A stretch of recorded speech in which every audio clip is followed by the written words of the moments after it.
Assalamualaikum anak-anak. Oke, apa kabar kalian semua? Baik, alhamdulillah. Udah pada sarapan? Udah. Oke. Sebelum kita masuk ke pembelajaran hari ini, alangkah lebih baiknya kita berdoa terlebih dahulu. Oke. Ibu pimpin doanya. Berdoa menurut agama dan kepercayaan masing-masing. Berdoa dimulai. Amin. Oke, hari ini ada yang tidak hadir? Ibu mau minta tolong untuk ketua kelas atau sekretaris. Bisa yang tidak hadir hari ini dicatat di kertas, kemudian diserahkan ke ibu setelah jam pelajaran. Oke, terima kasih. Oke, hari ini ibu akan masuk ke materi terkait keseimbangan harga pasar. Tapi sebelum masuk ke materi, ibu mau tes konsentrasi kalian dulu. Oke, di sini ibu punya games. Nama gamesnya itu tepuk pagi, siang, dan malam. Nah, tentunya kalian sudah tidak asing lagi nih dengan game ini. Ada yang sudah tahu? Oke, pasti udah banyak ya. Kalau ibu bilang pagi, kalian tepuk tangan sekali. Oke, kalau ibu bilang siang, kalian tepuk tangan 2 kali. Nah, kalau ibu bilang malam, kalian tepuk tangan tapi tidak kena. Oke? Oke, kita mulai ya. Oke. Pagi. Pagi. Siang. Siang. Malam. Pagi. Malam. Oke, tepuk tangan untuk kita semua. Oke, hari ini tadi yang ibu bilang, ibu akan masuk ke materi tentang keseimbangan harga pasar. Nah, di sini, di materi ini, pertama ibu akan menjelaskan tentang pengertian penawaran dan permintaan. Dan kedua, ibu akan menjelaskan apa saja faktor yang mempengaruhi dari permintaan dan penawaran. Dan yang ketiga, ibu akan menggambarkan kurva dari permintaan dan penawaran.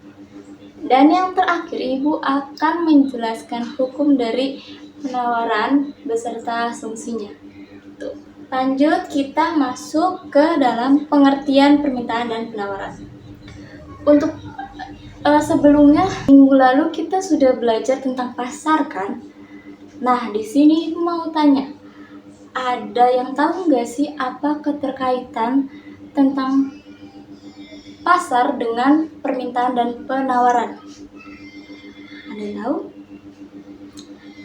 Oke, di sini keterkaitan antara pasar dan permintaan penawaran itu yang dimana jika adanya permintaan dan penawaran, kita jadi mengetahui nih harga di sebuah pasar. Nah, jadi harga di sebuah pasar itu ada karena ya adanya permintaan dan penawaran. Tuh, oke? Dapat dipahami? Oke. Next, kita akan membahas satu persatu dari permintaan dan penawaran ya. Untuk permintaan, istilah lain permintaan, ada yang tahu? Oke, istilah lain dari permintaan itu adalah demand. Oke, demand. Nah, untuk permintaan sendiri, ya, untuk permintaan itu pengertiannya adalah jumlah barang atau jasa yang diminta oleh seseorang dalam kurun waktu tertentu dengan berbagai tingkat harga. Oke, dengan berbagai tingkat harga. Nah, di dalam permintaan ini nilai harga itu sangat penting, yang dimana bunyi dari hukum permintaan itu, jika suatu harga barang itu meningkat, maka permintaan dari barang itu akan turun, pun sebaliknya. Oke, dapat dipahami untuk bunyi hukum dari permintaan? Oke. Nah, di dalam hukum permintaan ini terdapat 3 pengecualian, yaitu ada pengecualian barang mewah, pengecualian barang spekulasi, dan pengecualian barang given. Untuk pengecualian barang mewah itu contohnya Lamborghini. Ya, semakin tinggi atau semakin mahalnya harga Lamborghini, maka akan tetap semakin meningkat permintaannya. Tuh. Untuk harga barang spekulasi itu contohnya kayak tanah. Nah, untuk yang terakhir pengecualian untuk barang given. Barang given itu barang yang memiliki mutu yang rendah. Oke. Itu ada 3 pengecualian dari bunyi hukum permintaan. Oke. Nah, untuk sampai sini dari pengertian sampai hukum, ada yang ingin ditanyakan? Oke, kalau nggak ada kita lanjut ke faktor ya, faktor-faktor yang mempengaruhi permintaan. Oke, di sini sebenarnya banyak sekali faktor yang dapat mempengaruhi dari permintaan. Tapi kita ringkas saja. Oke, di sini yang pertama itu ada faktor yang mempengaruhi dari permintaan itu adalah harga barang itu sendiri. Seperti bunyi hukum permintaan tadi. Semakin tingginya harga barang permintaan, maka semakin rendah jumlah barang permintaan itu. Dan yang kedua itu yang mempengaruhi adalah harga barang komplementer atau barang pelengkap. Ya, yang dimana contohnya harga bensin naik, maka orang-orang akan berpikir lagi nih untuk membeli sepeda motor. Karena barang yang untuk melengkapi sepeda motor itu harganya akan semakin meningkat, yaitu bensin. Oke, lanjut untuk yang faktor yang ketiga itu ada harga barang substitusi. Harga barang substitusi itu harga barang pengganti. Nah, misalnya harga beras naik, maka permintaan akan jagung dan kentang itu akan semakin meningkat. Karena orang-orang pasti lebih memilih barang yang serupa dengan harga yang lebih rendah. Dan yang keempat ada faktor yang mempengaruhi itu adalah selera konsumen. Oke, selera konsumen itu kayak contohnya HP saat ini itu tidak dibutuhkan hanya untuk telepon saja. Jadi itu sudah jadi kebutuhan kita. Dan yang terakhir ada pendapatan. Jika pendapatan seseorang naik, maka permintaan barang yang dia inginkan itu juga semakin meningkat. Contohnya, jika Ana memiliki pendapatan yang lebih, ya, maka Ana cenderung akan mengurangi makan tempe dan akan memilih makan daging. Gitu. Oke. Untuk faktor-faktor, apa bisa dipahami? Bisa, oke. Lanjut, kalau misalnya tidak ada pertanyaan untuk faktor-faktor, kita lanjut ke penawaran. Ya, untuk penawaran sendiri, ada yang tahu nggak istilah lain dari penawaran? Oke, istilah lain dari penawaran itu adalah supply. Ya. Penawaran merupakan barang atau jasa yang ditawarkan, dalam berbagai kemungkinan harga yang berlaku di pasar pada saat periode tertentu. Oke, adapun hukum penawaran yaitu semakin tinggi harga barang penawaran, maka semakin tinggi pula penawaran atau semakin tinggi pula jumlah penawaran barang tersebut. Tuh. Jadi dia ke atas gitu ya modelnya. Oke. Nah, di sini ada banyak faktor juga yang dapat mempengaruhi penawaran ya. Oke, yang pertama ada faktor biaya produksi. Nah, biaya produksi ini sangat berpengaruh untuk penawaran. Contohnya, jika upah pekerja itu naik, maka jumlah penawaran barang pun harus ikut meningkat ya, ikut naik. Oke. Untuk faktor yang kedua itu harga barang. Ya, yang tadi sudah Ibu jelaskan, jika harga barang itu semakin meningkat, maka jumlah penawaran barang itu juga ikut meningkat.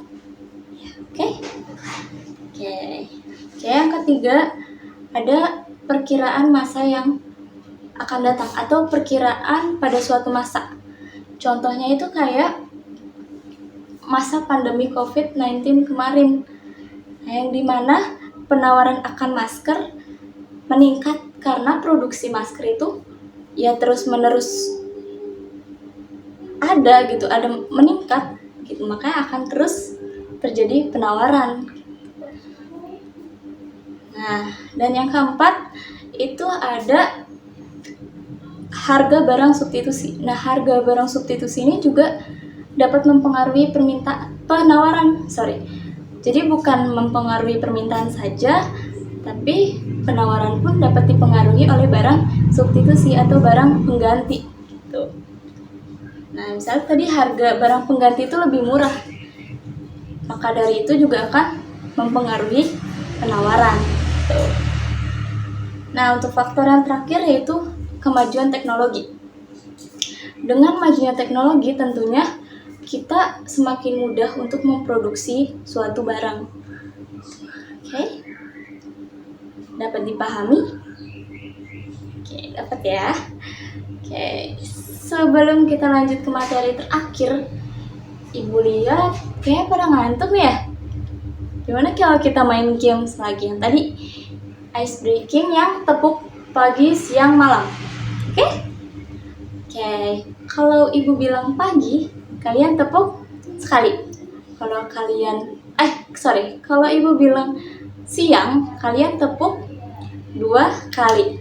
Oke, kalau Ibu bilang malam, kalian tepuk tapi tidak kena. Oke. Mulai ya. Pagi, siang, pagi, malam. Oke, tepuk tangan untuk kita semua. Lanjut ya, kita ke materi terakhir tentang kurva permintaan dan penawaran. Oke, di sini ada yang bisa menjelaskan tentang atau ada yang bisa menggambarkan kurva permintaan atau penawaran? Oke, di sini Ibu visualisasikan untuk kurva penawaran dan permintaan. Oke, di sini yang pertama ada kurva permintaan dulu.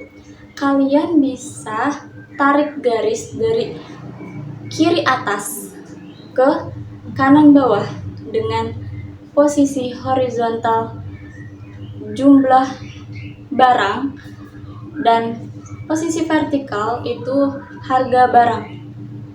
Oke.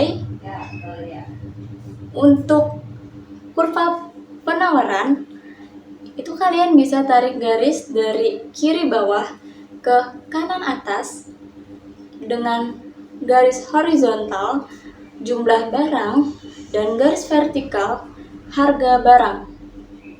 Oke. Di sini nanti Ibu tampilkan juga untuk gambarnya. Nah, untuk kurva ada yang ingin ditanyakan?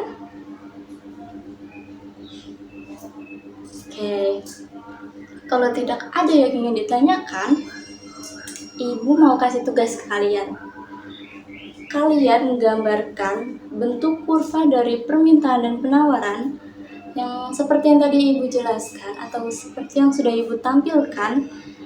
Kalian buat di kertas lembar, lalu nanti dikumpulkan di pertemuan selanjutnya ke Ibu, ya. Dikumpulkan ke Ibu dan kalian jelaskan kurva yang kalian gambar Atau kalian bisa tuliskan juga bunyi dari hukum permintaan dan penawaran yang kalian buat. Oke? Paham untuk tugasnya?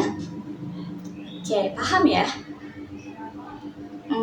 Oke, mungkin untuk materi kali ini udah sampai di sini aja. Kalau ada yang mau ditanyakan lagi, silakan bisa di luar jam pelajaran Ibu, ya. Udah nih, udah nggak ada yang mau ditanyakan lagi? Oke, kalau nggak ada, kita akhiri dengan membaca Alhamdulillah. Semoga materi yang kita dapatkan hari ini bisa diterima dengan baik, bisa dipahami dengan baik, dan yang abis ini mau melakukan kegiatan di luar sekolah, boleh jangan lupa kabarkan keluarga di rumah dulu supaya tidak dicari. Ibu akhiri pertemuan kali ini. Kurang lebihnya mohon maaf. Wassalamualaikum warahmatullahi wabarakatuh.